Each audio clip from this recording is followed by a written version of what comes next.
अस्सलाम वालेकुम या आइली अलैहिस्सलाम मदद। कोर्स आयाम फ़ातिमिया में आज का हमारा सबसे पहला सवाल है कि आइमा अहले बैत अलैहिस्सलाम की नज़र में कुर्बा क्या है। दो अहादीस बयान करें।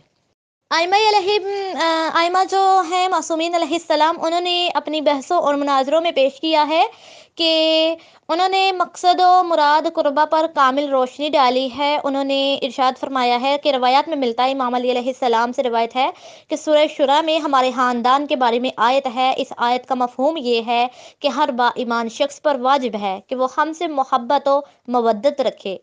फिर आप अलैहिस्सलाम ने इस आयत की तिलावत फरमाई कि साहिबुल सवाइक ने अपनी किताब में हवाला दिया है कि हज़रत इमाम हसन मुजतबा अलैहिस्सलाम ने एक खुतबे में इरशाद फरमाया कि मैं इस अजीम ख़ानदान का फ़र्द हूँ कि खुदावंद तआला ने हर बाईमान फ़र्द पर उनकी मोहब्बत और मवद्दत जो है वाजिब की है। इसके अलावा दूसरा सवाल है, चौथे इमाम नूर अलैहिस्सलाम ने कुर्बा के हवाले से क्या फरमाया, वाक़या बयान करें। इसका जवाब ये है कि चौथे इमाम नूर ने फरमाया, जब लोगों ने उन्हें मस्जिद उमवी के दरवाजे पर हालत असीरी में देखा तो एक शाबी ने सवाब समझते हुए कहा कि अल्लाह का शुक्र है कि उसने तुम लोगों को नाबूद किया और अमीरुल मोमिनीन यजीद लईन को फतह अनायत की। इमाम नूर ने सब्र तहम्मुल के साथ और शीरी लहजे में फरमाया, ए बंदे खुदा, क्या तूने इस आयत को पढ़ा है? उस आदमी ने कहा कि हाँ पढ़ी है। तो आपने फरमाया कि हम वही खानदान है कि जिसके बारे में अल्लाह ने अपनी ये आयत उतार दी है, और ये वो आयत थी कि कुल्ला अस्आलुकुम अलैहिन अजरन इल्लल मवद्दता फिल कुर्बा। तीसरा सवाल है, मुबाहला किस सारा वाक़या बयान करें।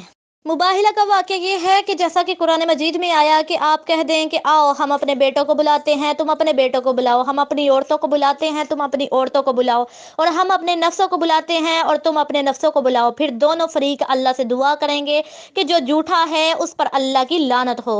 ये वाक़या है कि इस्लाम के मशहूर तरीन वाक़यात में से एक है कि जिस दिन ये वाक़या हुआ उस दिन से लेकर आज तक ये मरूफ तरीन वाक़या है, और इसके मुसादर और मुदारिक के पेश आने से ज़रूरत ही नहीं है कि सिवाय चंद एक मुफस्सरीन के कि तमाम मुफस्सरीन और मुहद्दिसीन ने इस वाक़े का जिक्र किया है। फिर ये सुनकर इस वफद के सरबराह ने कहा कि आली जनाब, आपकी ये बातें हम पर भारी हैं कि हज़रत ईसा हाक से पैदा हुए हैं, और आपकी ये दावत मुबाहला कि जिससे हम दोनों में से किसी एक की हक्कानियत वाज़े हो और रोशन हो, ये मुनसफाना इकदाम है। इस अमल के लिए आप दिन मुकर्रर करें। पैगम्बर इस्लाम ने फरमाया, इंशाअल्लाह कल सुबह की नमाज के बाद होगा। फिर दूसरे दिन सुबह की नमाज के बाद रसूलुल्लाह और मौला अली अलैहिस्सलाम का उन्होंने हाथ पकड़ा और उन्हें अपने आगे, और हज़रत फ़ातिमा ज़हरा का हाथ पकड़ा, उन्हें अपने पीछे, और अपने दोनों शहजादों यानी इमाम हसन और इमाम हुसैन को अपने दाएं और बाएं रखा। और ये जो है ये कारवान मुकाम मुबाहला की तरफ रवाना हुआ। और जब ये कारवान मुकाम मुबाहला पहुंचा तो रसूलुल्लाह ने फरमाया कि जब मैं बारगाह खुदावंदी में अपने हाथ बुलंद करूं तो दुआ करूंगा तो तुम आमीन कहना।